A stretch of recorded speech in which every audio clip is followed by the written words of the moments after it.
Jamel Demas, known as YNW Melly, is a rapper based in Florida. In 2019, the Florida rapper was arrested in connection to the passing of his two best friends, YNW Sack Chaser and YNW Juvie. With the trial beginning soon, here's all the evidence on YNW Melly, statements from witnesses, and even the confession video from Melly. The court documents reveal on October 26, 2018 at 3:30 a.m., YNW Melly was leaving a recording studio with YNW Portland, Sack Chaser, and Juvie. The four rappers hop inside of the Jeep. YNW Portland, being the driver of the vehicle, had YNW Melly sitting behind him. Then with YNW Sack Chaser and YNW Juvie sitting on the opposite side of the car. While driving home, YNW Portland drove the vehicle into a parking lot on a side street. The vehicle sitting in park. Law enforcement believe that YNW Portland created a distraction inside of the car, while YNW Melly did the act towards YNW Sack Chaser and Juvie. With the car sitting in park for roughly 30 minutes, GPS evidence showed that YNW Melly stepping out of the Jeep, walking around it in a circle twice before hopping back in. The theory is YNW Melly stepped out of the car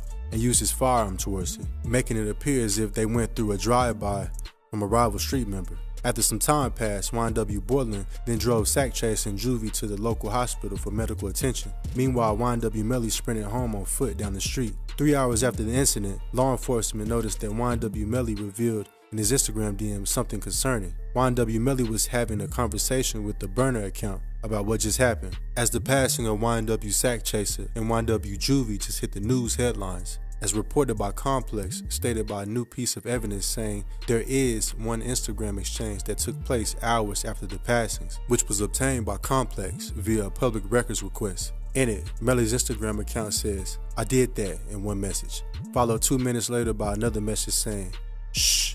The timing of these Instagram DMs will be used by the state to make the case that those messages amount to an admission by YNW Melly of his guilt. A few messages later, the man YNW Melly was talking to messages Melly once again, telling him there's a Sig 9 on the market. The state will likely assume that Sig 9 is slang for some sort of firearm on the streets. YNW Melly replied to the message saying, "I want it." Law enforcement will try to match the firearm shells that were found at the scene of the crime to what they believe is a Sig 9. YNW Melly's phone revealed most of the evidence in his court case. In more evidence files, it states that these particular cell phones, which were both iPhone 10s, were on the T-Mobile network, and so T-Mobile has a very interesting feature where it will tell you the environment the cell phone is in.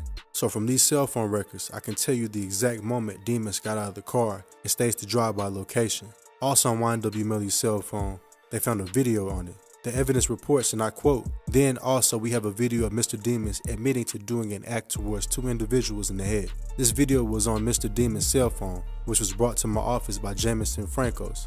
And that's how we had that. And that's all of the evidence that Your Honor has. With only the courtroom seeing the video, sources say on YNW Melly's cell phone, there was a 15-second video. YNW Melly admits to doing the act towards Juvie and Sack Chaser, while doing a hand motion of him mocking and using a firearm. This evidence makes sense when you hear what the witness said. The lead detective on the case said in disposition that YNW Sack Chaser was set to receive around $200,000 from his record label. The police attempted to subpoena 300 Entertainment during their investigation in order to investigate this. The detective explained that the company refused to honor our subpoena. YNW Sack Chaser's mother, Jana Thompson, expanded on the $200,000 payment in a March 2022 deposition, though she specified that she didn't know exactly who the alleged payment was from or what it was for. She said that her son reached out to her a few days before he passed. She says, "My son hysterically called me and said he was very concerned about my whereabouts. He was concerned about his sister's whereabouts. He's concerned like something is going to happen to us. And he told me that he would not get his money." She continues saying, "He said, I'm probably not going to get my $200,000. I'm probably not even going to get my money, Ma." Around the time YNW Sack Chaser passed, his music career was taking flight, dropping hit songs such as Tropical and Back In, and got the attention of YNW Melly and his music label.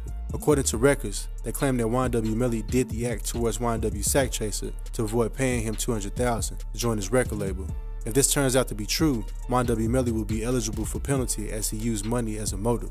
This explains why the prosecutors aren't interested in putting YNW Melly behind bars for life. They instead want the penalty as the parents of YNW Juvie and YNW Sack Chaser want justice for what happened to their boys. YNW Sack Chaser's mother spoke about her son's situation with YNW Melly. We see YNW Melly's lawyers ask Sack Chaser's mom, "I would like you to tell me what information you have gathered to show that this felony was committed for pecuniary gain." Sack Chaser's mother's lawyer replied, You know, please tell me what your definition of pecuniary gain is. Melly's lawyers reply, by statute, it means he committed this crime to make money of what you have.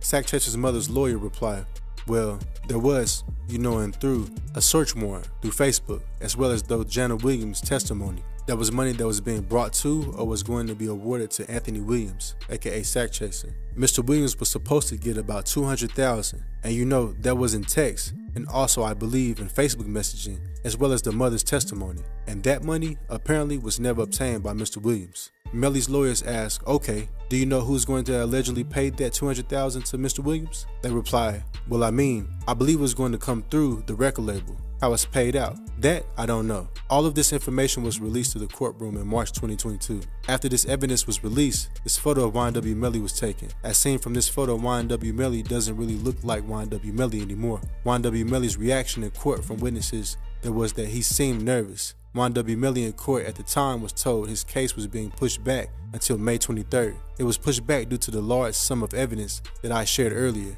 YNW Melly and his lawyers now need to come out with defense against it. Sadly, there's more evidence against him. In these new pages of evidence, they're claiming after running ballistic reports, all signs of who did the act towards Juvie and Sack Chaser were sitting in YNW Melly's seat inside of the car. Here's the photo where everyone was sitting inside of the vehicle. YNW Bortland being the driver of the vehicle and YNW Melly sitting behind him, with YNW Juvie and YNW Sack Chaser sitting on the opposite side of the vehicle. Using what's called the stick method, they used plastic sticks to match the trajectory of the firearm that was used. The trajectory from YNW Melly's seat showed a perfect match to where YNW Sack Chaser and YNW Juvie were affected. Once brought to the hospital, also in new evidence reports, it claims that once the act was done, inside the vehicle, law enforcement were able to use YNW Melly's cell phone as a GPS tracking device. They were able to see YNW Melly walking around in a circle motion at the time of law enforcement believes the act was done. The theory is, after the act was done in the vehicle, YNW Melly stepped out of the car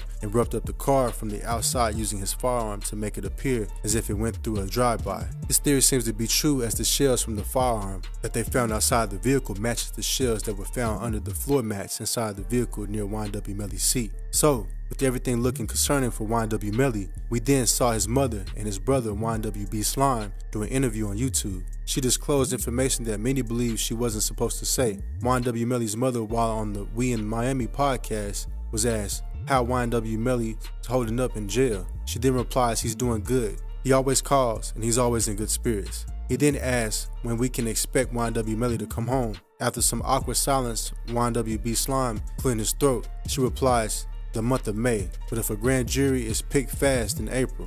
The awkward silence plus B Slime clearing his throat in the middle of the silence suggests that she wasn't supposed to answer that. This could be another reason why she saw YNW Melly call his mother out through the jail phone, calling her a liar and crazy. After listening to all of the evidence in YNW Melly's court case, do you believe he will be released? Let us know in the comments, and don't forget to leave a like.